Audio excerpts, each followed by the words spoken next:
Bonjour chers étudiants, comme vous le savez, peut-être ces conditions qui sont un petit peu exceptionnelles, nous poussent nous aussi à nous adapter et à vous livrer des cours dans des conditions elles aussi un petit peu exceptionnelles. Ce cours, il est destiné essentiellement aux étudiants de première année, semestre 2, droit en langue française, mais il peut servir aussi aux étudiants de première année, droit constitutionnel en langue arabe, bien évidemment. Durant ce cours, nous allons traiter l'un des thèmes essentiels de la théorie générale du droit constitutionnel, à savoir les systèmes politiques, bien évidemment. Sauf que, comme vous le savez peut-être, on ne peut pas parler des systèmes politiques, les différents systèmes politiques qui existent, à savoir le système parlementaire, le système présidentiel, le système d'assemblée et le système mixte, sans parler au préalable, bien évidemment, du principe de la séparation des pouvoirs. Car c'est la façon d'appliquer ce principe et de traduire ce principe dans la pratique qui fait la particularité d'un système politique, bien évidemment. La conception moderne de ce principe a été formalisée par deux grands théoriciens, à savoir John Locke d'une part et Montesquieu d'autre part. Et la diversité des systèmes politiques trouve son origine dans les interprétations diverses et variées et parfois même, je dirais, contradictoires de l'œuvre de Montesquieu en la matière, bien évidemment.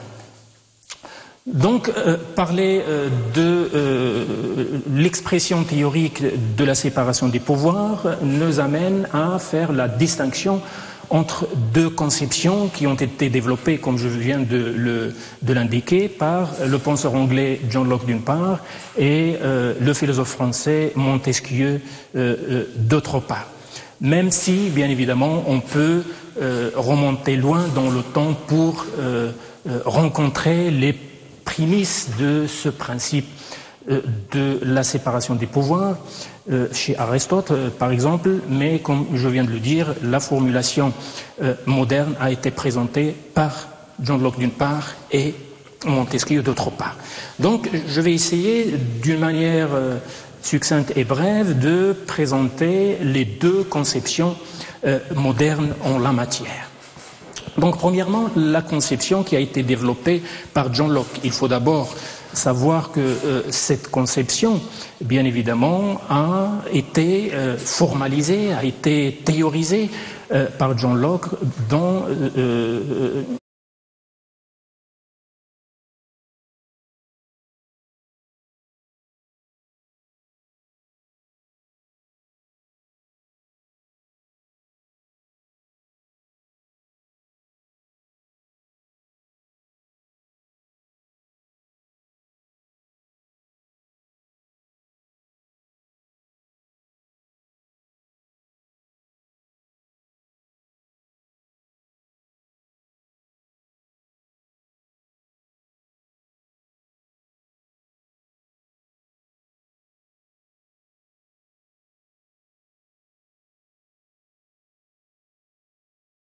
politique anglais, bien évidemment.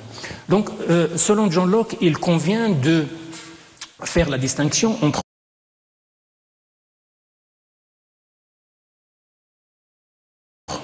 trois pouvoirs, trois institutions dans l'État: le législatif, l'exécutif et le fédératif.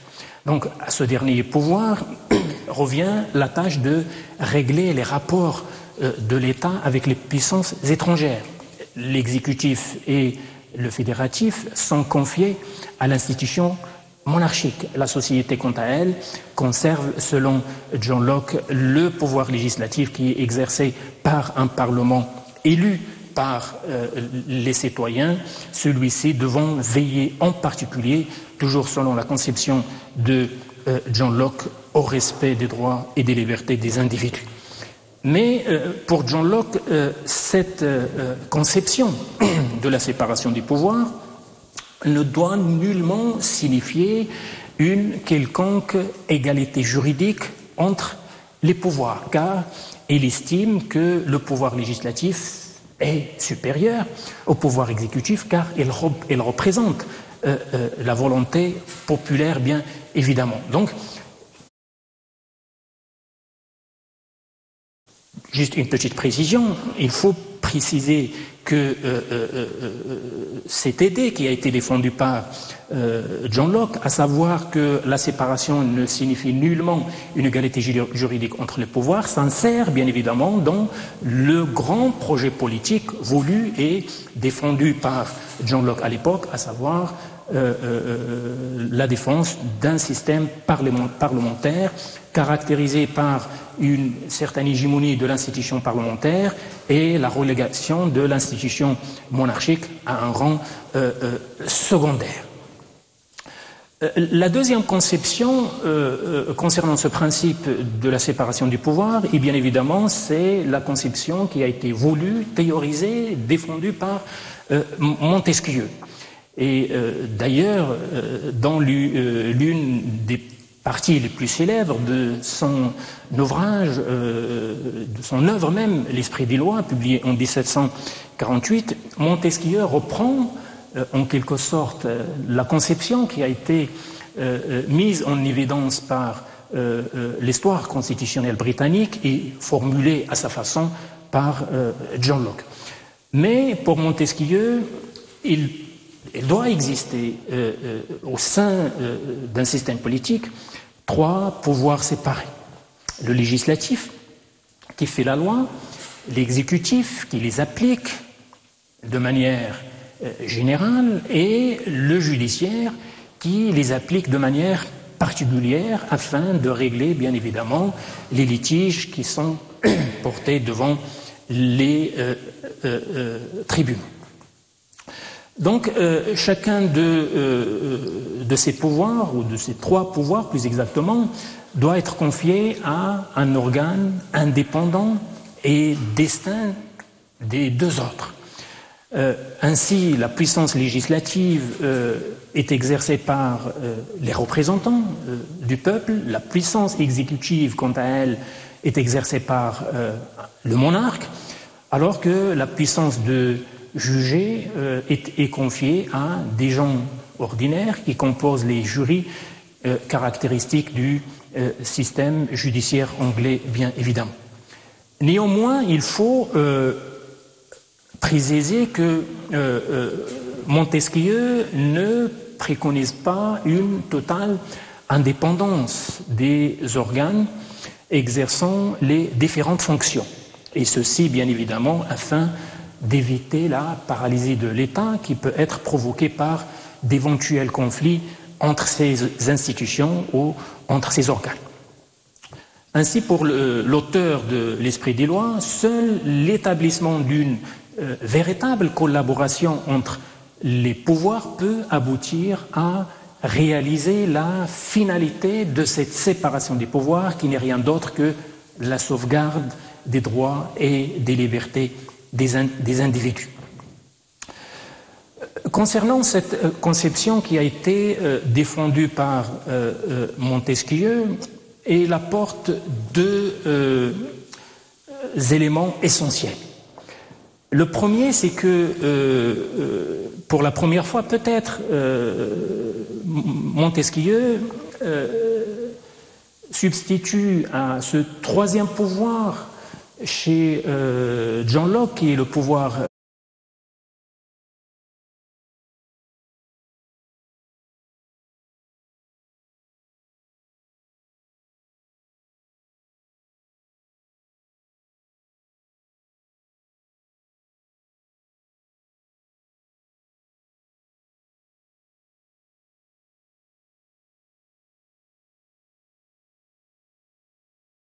fédératif, un pouvoir judiciaire.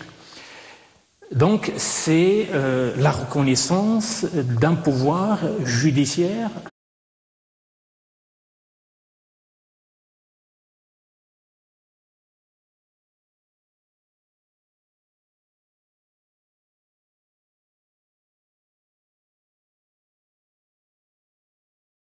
indépendant à la fois du pouvoir législatif et du pouvoir exécutif, même si, comme nous aurons l'occasion de le voir peut-être, ce pouvoir judiciaire, selon Montesquieu,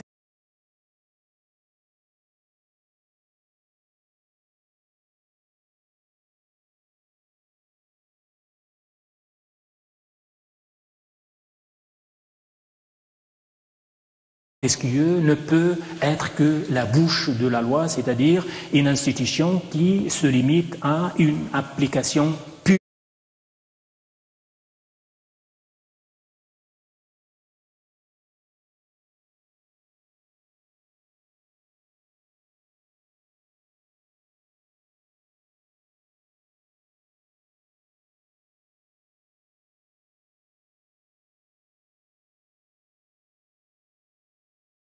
Et stricte de la loi votée et voulue par les représentants de la nation, à savoir le pouvoir législatif. Le deuxième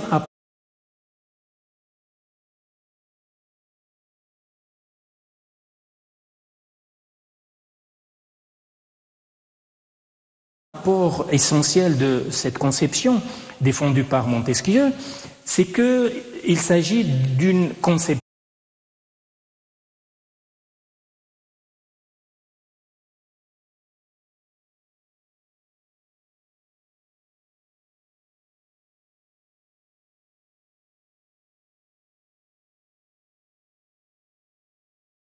qui affecte à cette division ou à cette séparation du pouvoir une fonction précise.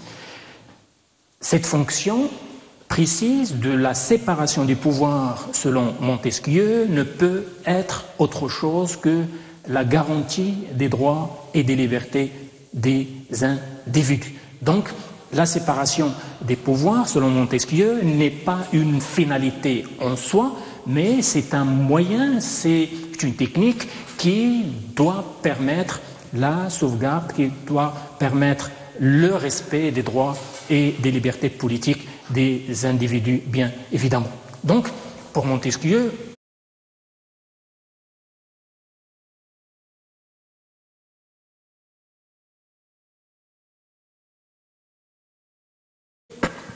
il faut diviser le pouvoir afin d'empêcher ce dernier de devenir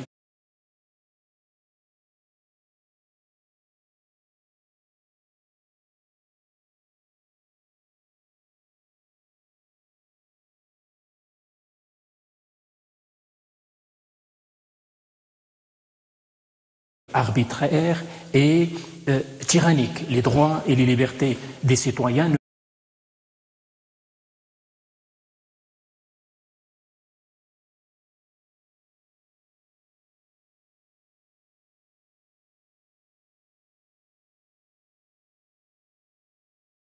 peuvent être garantis que dans la mesure où les trois fonctions de l'État, à savoir le législatif, l'exécutif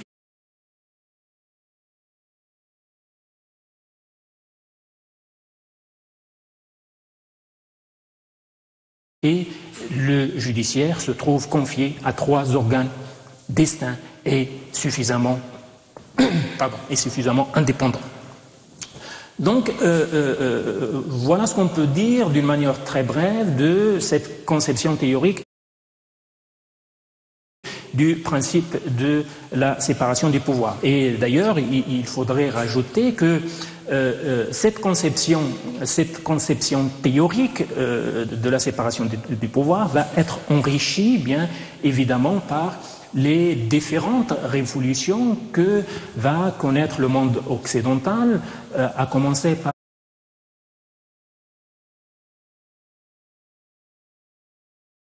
la révolution anglaise de 1688, ensuite par la révolution américaine de 1775 et la révolution française de 1789. Donc ces révolutions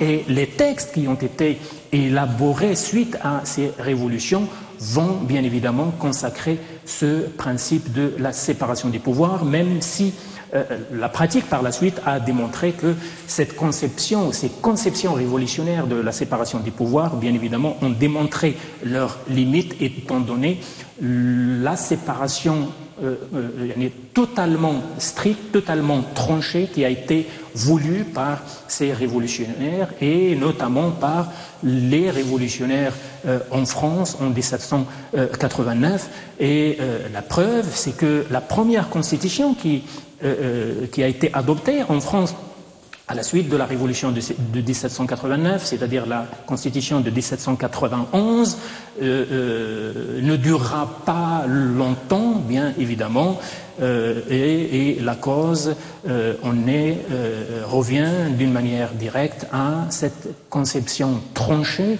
à cette conception stricte de la séparation des pouvoirs qui ne permettait aucun chevauchement, aucune collaboration entre les pouvoirs, ce qui a conduit à l'effondrement du système politique français qui a été fondé sur les principes de la première constitution post-révolutionnaire, à savoir la constitution de 1791. Donc cette conception théorique du principe de la séparation des pouvoirs va conduire à la naissance de deux modèles contemporains de séparation des pouvoirs.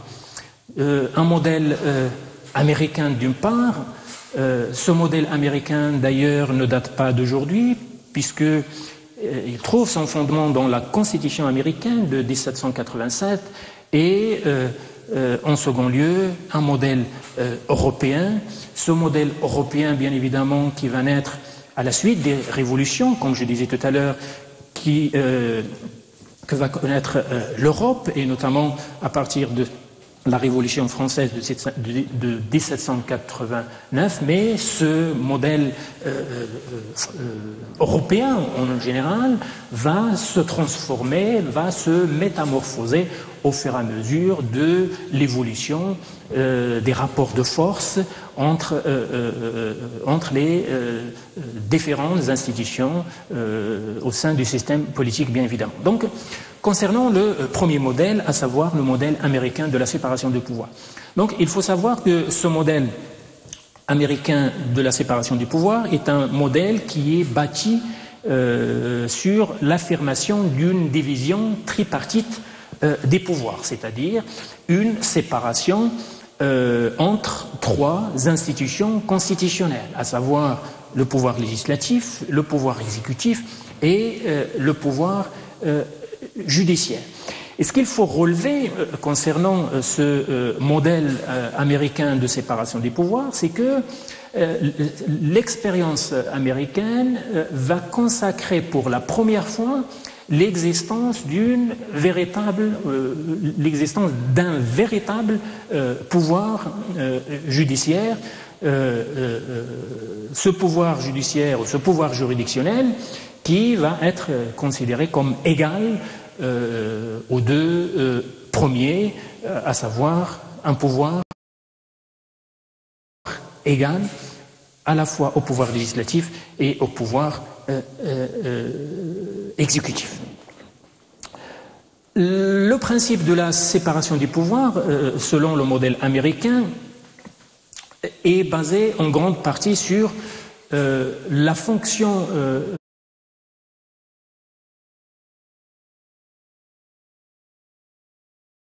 régulatrice jouée par le pouvoir juridictionnel.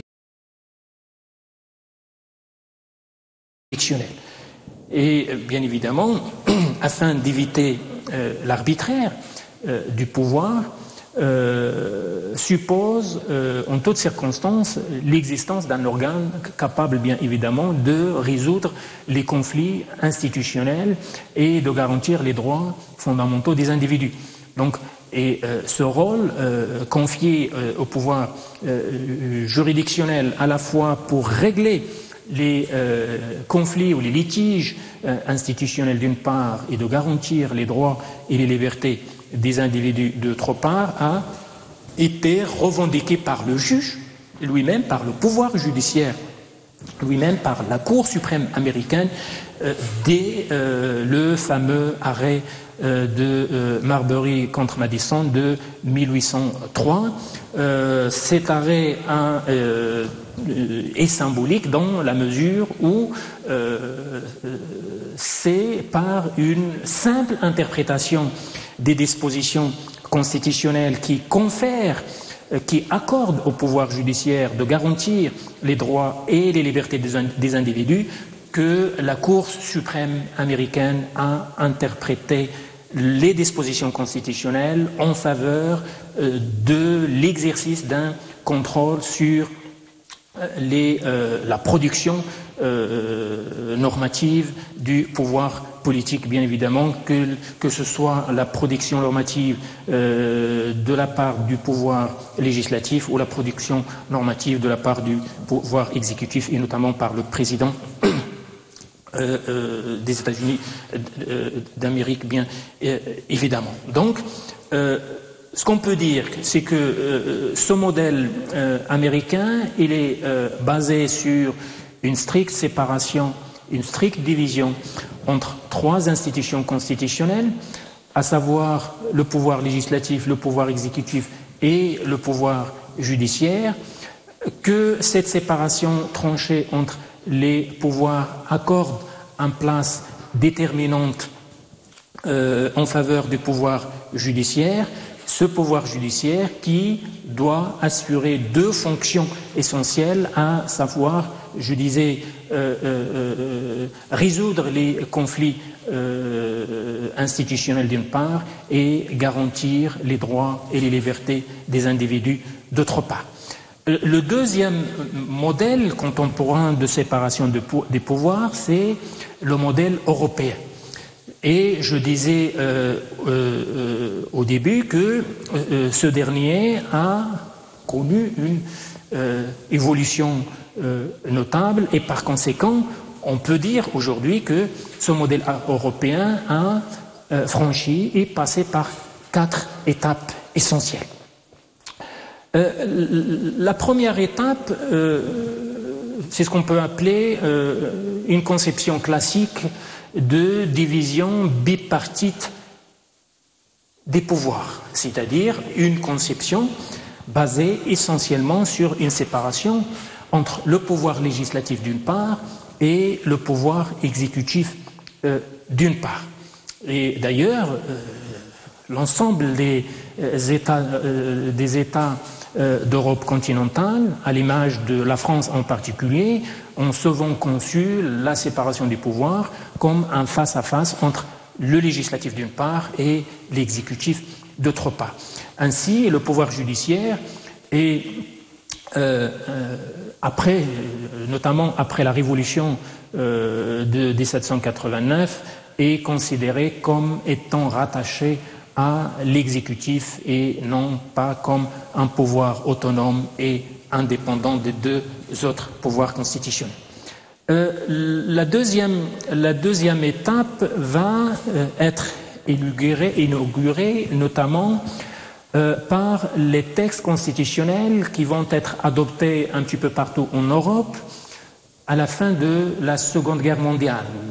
Et, par exemple, la Constitution française de la 4e République, celle de 1946, la Constitution allemande de 1949, la Constitution italienne de 1947. Donc, ces constitutions vont toutes aller dans le sens de la reconnaissance d'un troisième pouvoir, à savoir le pouvoir judiciaire en tant que pouvoir autonome, indépendant des autres pouvoirs constitutionnels, à savoir le pouvoir législatif et le pouvoir exécutif. La troisième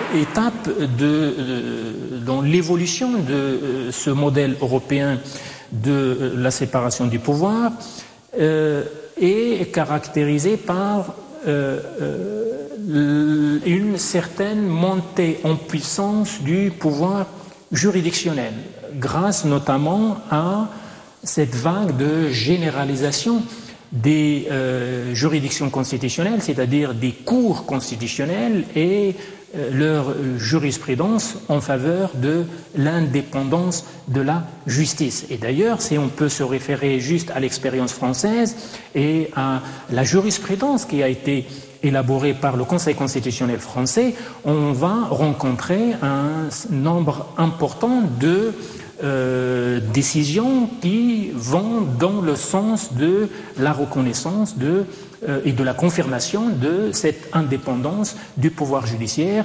vis-à-vis à la fois du pouvoir législatif et du pouvoir exécutif, bien évidemment.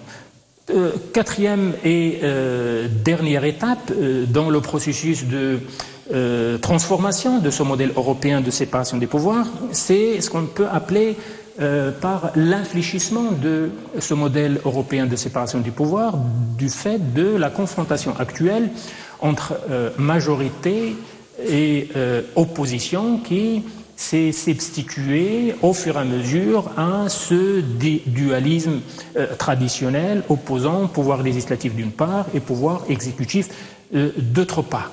Et dans ce cas de configuration, la régulation du système politique est assurée par le pouvoir juridictionnel et les mécanismes du contrôle de constitutionnalité, bien évidemment. Donc, encore une fois, la transformation de ce modèle européen de séparation du pouvoir est due en grande partie à certaines réformes constitutionnelles, d'une part, qui vont consacrer et qui vont reconnaître le pouvoir judiciaire en tant que pouvoir indépendant, et d'autre part grâce à la jurisprudence du juge constitutionnel qui va confirmer encore et davantage cette indépendance et cette autonomie du pouvoir judiciaire vis-à-vis des autres pouvoirs constitutionnels.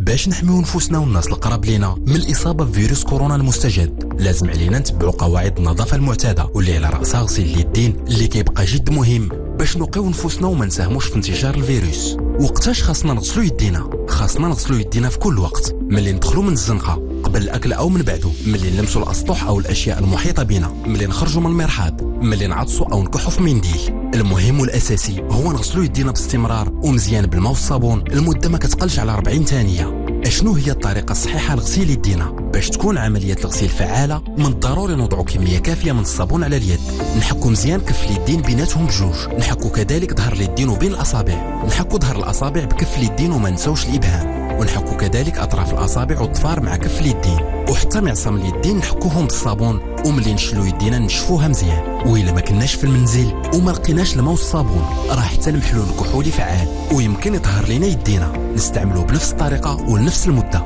واللي لازم نأكدوا عليه أن وضع القفازات ما تيعوضش غسيل اليدين، حيت الفيروس كيعيش في الليغات 10 أيام في حين الفيروس ما كيتعداش 10 دقائق على الجلد، وبالتالي استعمال القفازات كيساهم في الانتشار ديال الفيروس. غسيل اليدين خطوة مهمة للوقاية من الفيروس، خاصنا نلتزموا بها باش نساهموا في الحد من انتشار مرض كوفيد-19.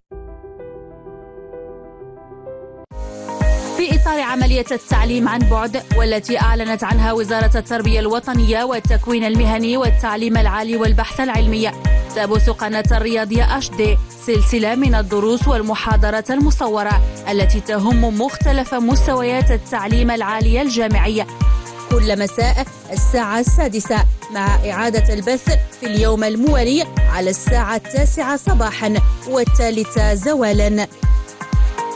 يمكنكم متابعة سلسلة الدروس المصورة من خلال التردد التالي أو على تطبيق البث المباشر SNRT Live مع إمكانية استرجاع 6 ساعات من البث تايم شيفتينج، أو من خلال الولوج إلى موقع الشركة الوطنية للإذاعة والتلفزة www.snrt.ma.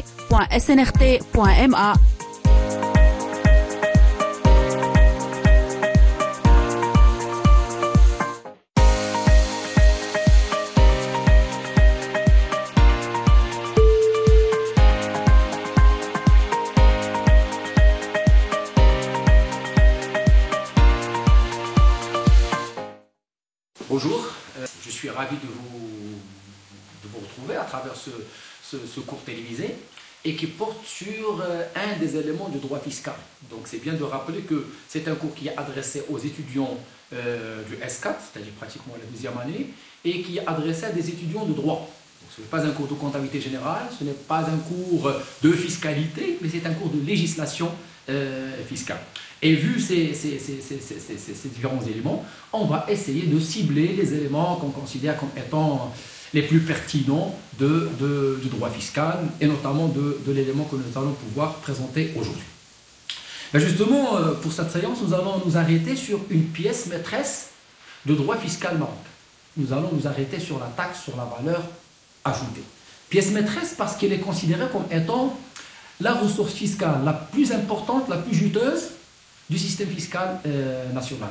Chaque année, le produit de la TVA dépasse les 36% de l'ensemble des recettes fiscales de l'État. C'est une taxe, en réalité c'est un impôt, qui a été créé dans le cadre d'une réforme fiscale des années 80, 1984, et puis c'est une loi qui a été adoptée, la loi 3085 qui a été adoptée et qui a créé au Maroc la taxe sur la valeur ajoutée qui est venue pour remplacer une ancienne taxe qui s'appelait la taxe sur les produits et services. Donc c'est un impôt qui est très juteux, qui rapporte énormément au trésor de l'État et qui se caractérise par sa généralité. Justement, nous allons commencer par quelques caractéristiques de la TVA. Alors, première caractéristique, c'est un impôt de consommation. C'est un impôt de consommation. À chaque fois que vous consommez un produit, un service sur le territoire national, vous êtes taxé. Quelle que soit l'origine du produit ou du service, national ou l'origine étrangère. Deuxièmement, la TVA est un impôt indirect. C'est-à-dire ce n'est pas le contribuable lui-même, le consommateur, qui se déplace à l'administration fiscale pour payer la taxe sur la valeur ajoutée.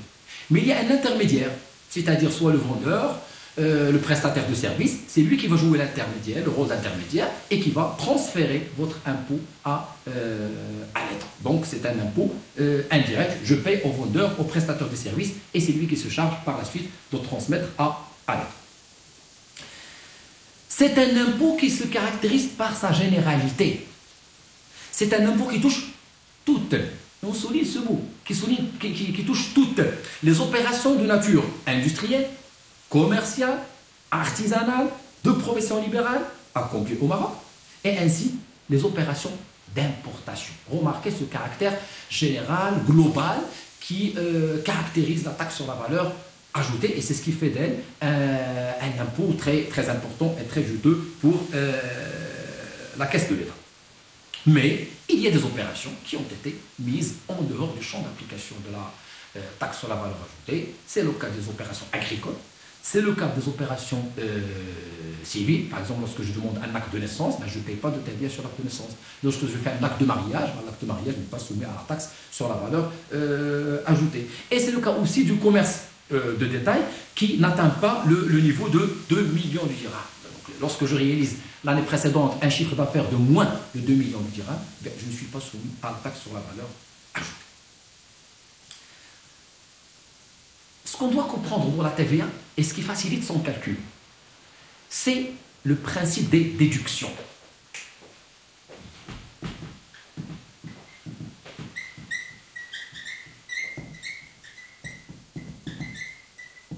C'est un principe génial qui constitue la base du paiement de la taxe de la valeur ajoutée et qui fait qu'en fin de compte, seul le consommateur final paye la taxe sur la valeur ajoutée. Pour comprendre le principe des déductions, on va donner un exemple simple et simplifié. On va supposer que c'est un grossiste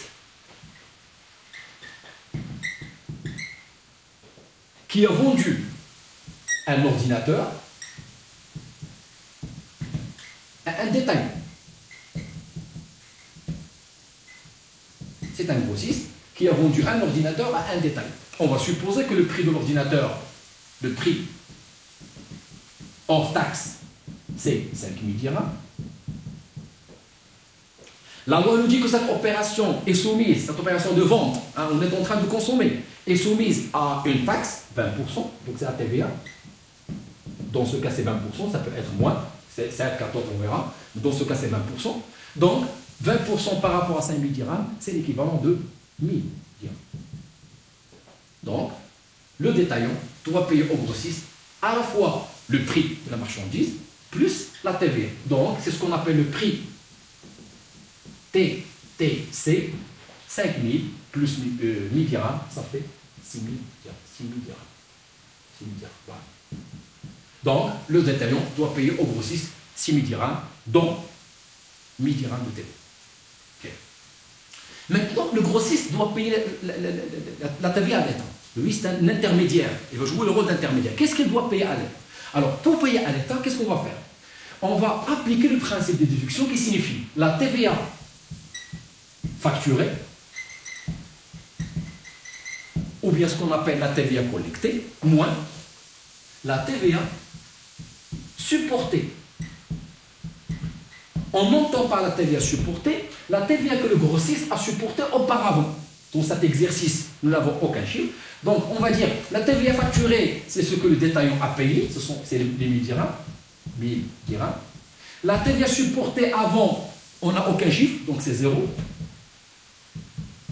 Et donc, la TVA exigible, ou bien la TVA due, exigible ou due, c'est 1000 moins 0, ça fait 1000 dirhams.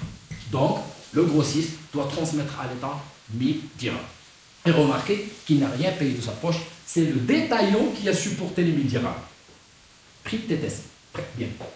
Maintenant, nous allons supposer que le même détaillant va vendre le même ordinateur à un consommateur. On va dire M. Kamel, par exemple. Et le détaillant va vendre le même ordinateur qu'il a déjà acheté contre la somme de 6000 dirhams. Il a décidé de le vendre contre la somme de 10 000 dirhams. Hors taxe.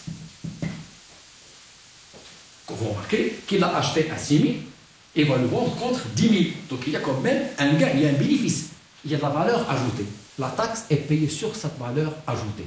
Donc le détaillant va devoir payer pour cette valeur ajoutée. Ce n'est pas lui qui va payer, c'est quelqu'un qui va supporter la taxe sur la valeur ajoutée. Alors, même opération, hors taxe. Bien sûr, c'est une opération soumise, ça c'est le prix hors taxe. L'opération est soumise à 20%, donc TVA, 20%. 20% par rapport à 10 000 dirhams, ça nous donne 2 000 dirhams.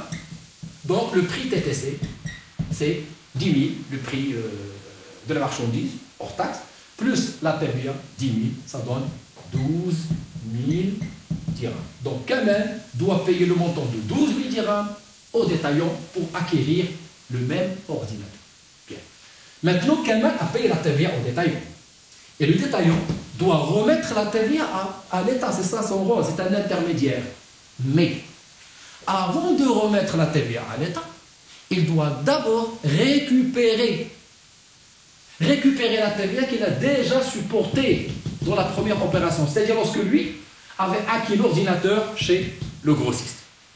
Alors, on va reprendre la même opération, donc c'est la TVA facturée, moins la TVA supportée. Alors la TVA facturée, c'est la TVA que le détaillant a facturée sur Kamel. C'est 2000 dirhams. 2000 dirhams.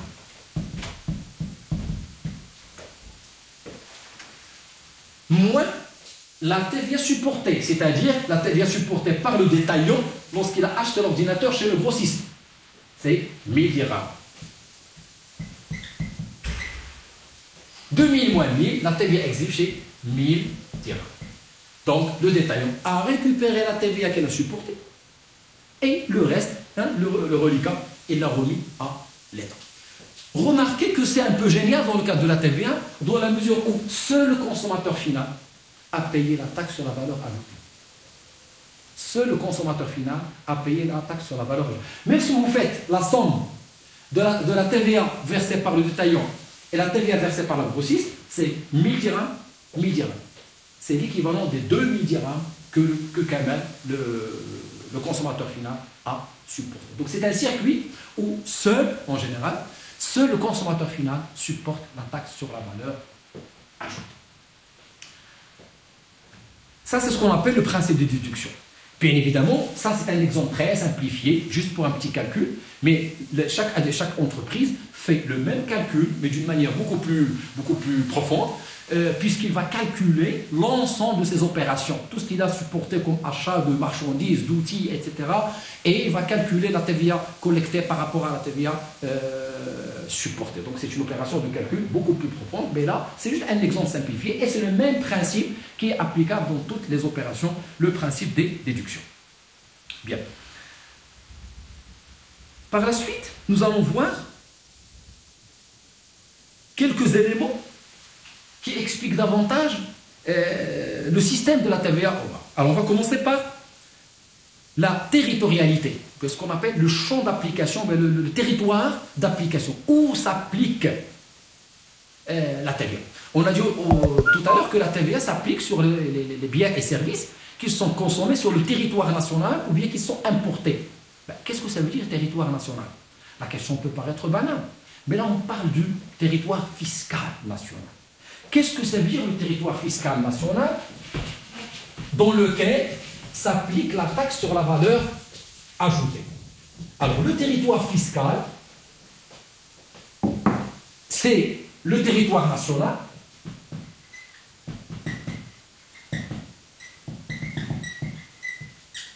plus les zones territoriales. Donc toutes les opérations effectuées dans les zones territoriales du Maroc sont soumises à la taxe sur la valeur ajoutée, moins les zones franches. Donc les zones franches qui se situent sur le territoire national, mais fiscalement, par rapport à la TVA, ils sont exonérés, ne sont pas considérés comme un territoire fiscal. Et c'est pour cela un produit qui rentre d'une zone franche vers ce territoire est considéré comme un produit importé, alors qu'il sort du territoire national. Mais fiscalement, c'est autre chose. Ça, c'est ce qu'on appelle le territoire fiscal. Donc, toutes les opérations de nature industrielle, commerciale, artisanale, les professions libérales, architectes, pharmacie, etc., notaires, etc., à l'exception des médecins et des médecins dentistes. Profession libérale, à l'exception des médecins et des médecins dentistes. Toutes ces opérations, une fois qu'elles sont réalisées sur le territoire national, automatiquement, elles sont soumises à la taxe sur la valeur ajoutée. Et c'est le cas aussi des biens qui sont importés, des biens et services qui sont importés, soit des zones franches, soit des pays, d'autres pays avec lesquels nous avons des rapports de coopération internationale. Ça, c'est le territoire fiscal de la TVA. Le deuxième élément, qui paye la TVA? Les assujettis. Alors, bien évidemment, ce sont les personnes qui effectuent ces opérations industrielles, commerciales, artisanales, professions libérales, les importateurs qui payent la taxe sur la valeur ajoutée. C'est-à-dire c'est le consommateur qui paye, mais eux, ils sont obligés d'inclure la taxe sur la valeur ajoutée dans le prix de la marchandise. Toutefois, par exemple, les personnes morales de droit public, l'État, les collectivités territoriales, les établissements publics, en principe ne sont pas soumis à la taxe sur la valeur ajoutée. Mais uniquement lorsqu'ils agissent comme des personnes morales de droit public, c'est-à-dire comme une puissance publique, comme on le sait en droit administratif. Par contre, lorsqu'ils agissent comme des personnes de droit privé, c'est-à-dire lorsqu'ils agissent comme des marchands, comme des commerçants, ils sont soumis au droit, justement au droit de la taxe sur la valeur ajoutée. Lorsque j'achète par exemple un billet d'avion ou bien un billet de train, ben, c'est l'État, mais c'est l'État commerçant, c'est l'État marchand. Donc je paye la taxe sur la valeur ajoutée. Troisièmement, les opérations imposables, on vient d'en parler, mais quand même il y a une certaine nuance, et il y a des opérations qui sont obligatoirement imposables, donc ils sont indiscutables, ils sont touchés par l'impôt, on va les voir, et il y a des opérations qui ne sont pas imposables, mais qui peuvent le devenir, ce qu'on appelle des opérations imposables par option. Et enfin, l'importation.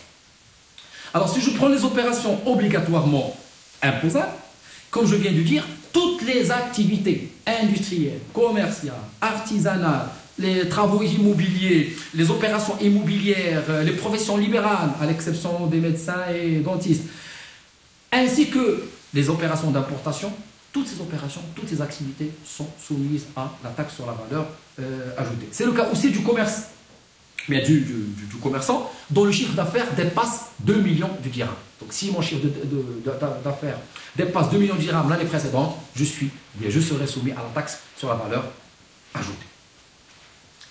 Il y a des opérations qui sont soumises à la TVA, mais par option. C'est-à-dire, je suis exonéré, la loi m'a exonéré de la TVA, mais je veux être soumis à la taxe sur la valeur ajoutée. Ça peut paraître un peu paradoxal, extraordinaire, mais lorsque je deviens soumis à la TVA, ça me permettrait de récupérer la TVA supportée. Ça me permet de bénéficier du principe des déductions. Donc c'est un choix. C'est un choix que l'opérateur lui-même effectue de rester exonéré ou bien de présenter la demande à l'administration fiscale pour être passible de la taxe sur la valeur ajoutée. Alors, c'est le cas, par exemple, un exemple parmi d'autres, c'est le cas des petits fabricants dont le chiffre d'affaires est égal ou inférieur à 500 000 dirhams. Donc, lorsque vous avez un tel chiffre d'affaires, en principe, vous êtes exonéré.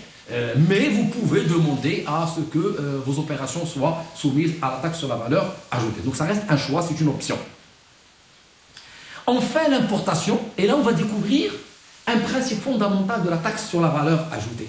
C'est le principe de la neutralité de la TVA. La TVA est neutre. Qu'est-ce que ça veut dire neutre? La TVA traite le produit étranger comme un produit national. C'est-à-dire, si le produit national est taxé, le produit étranger est également taxé. Si le produit national est exonéré, le produit étranger similaire est également exonéré. Si le produit national est soumis à un taux de 20%, le produit étranger importé similaire sera également soumis à un taux de 20%. La TVA est neutre. On va découvrir aussi que la TVA est imposée à l'importation et non pas à l'exportation. Donc, l'entrée de la marchandise est taxée, mais la sortie de la marchandise n'est pas taxée. Et là, pour éviter la double taxation, imaginez qu'un produit, par exemple, est doublement taxé à l'entrée et à la sortie. Automatiquement, le prix va largement augmenter, ce qui va quand même grever le pouvoir d'achat des consommateurs. Deuxièmement, la TVA touche l'importation un peu pour laisser le bénéfice de la TVA à l'État qui importe, parce que déjà cet État va subir la concurrence, un désavantage économique par rapport à ces produits. Donc là, c'est ce qu'on appelle le principe de la neutralité de la taxe sur la valeur ajoutée. Et il y a des exonérations. Il y a pas mal d'exonérations, mais on va retenir deux types d'exonérations.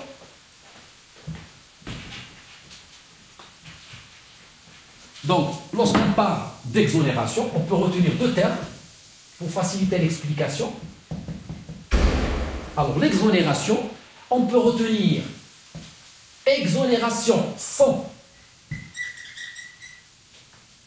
droit à déduction. Je suis exonéré, mais je n'ai pas le droit de récupérer la TVA supportée auparavant.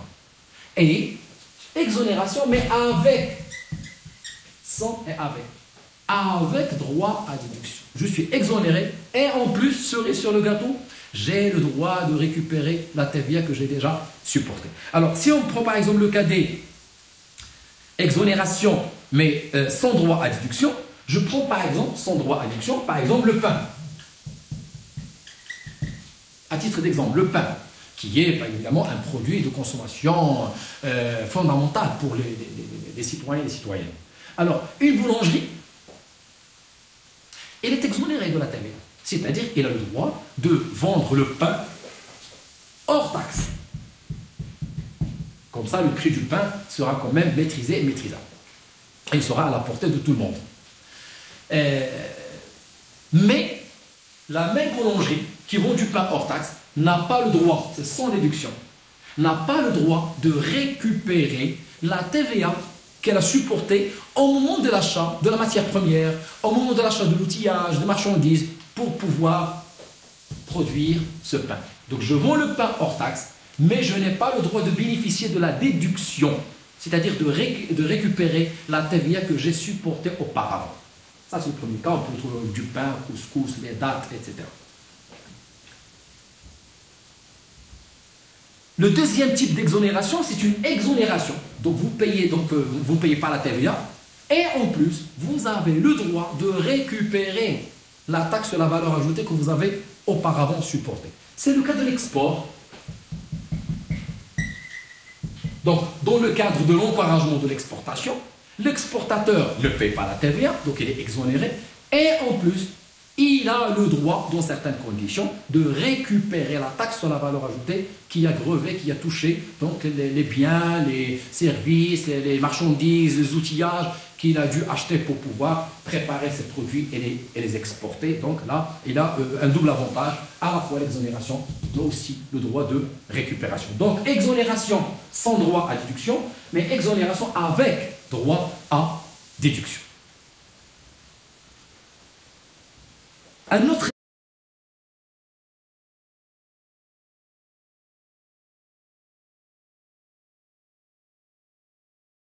élément, le dernier, c'est ce qu'on appelle la liquidation de la TVA. La liquidation de la TVA. Alors, lorsqu'on dit liquidation de la TVA, on entend exactement calcul. C'est ça le mot ici, liquidation en droit fiscal. Calcul.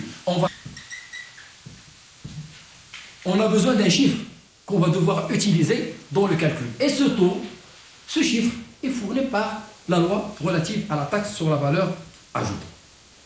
Alors, dans ce cadre, on distingue par rapport à ces taux, il y a deux types de taux. Il y a deux types de taux. Il y a des taux ad valorem,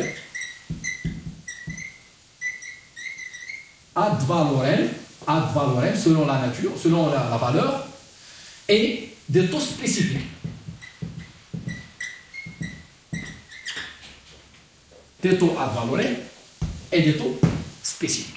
Alors, les taux ad valorem, elles ont la particularité d'être exprimées en termes de pourcentage. Et il existe 4 taux ad valorem.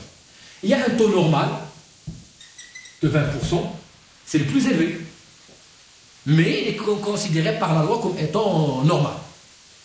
Donc 20%. Nous avons des taux qu'on peut qualifier d'intermédiaires, moyens, le taux de 14% et le taux de 10%.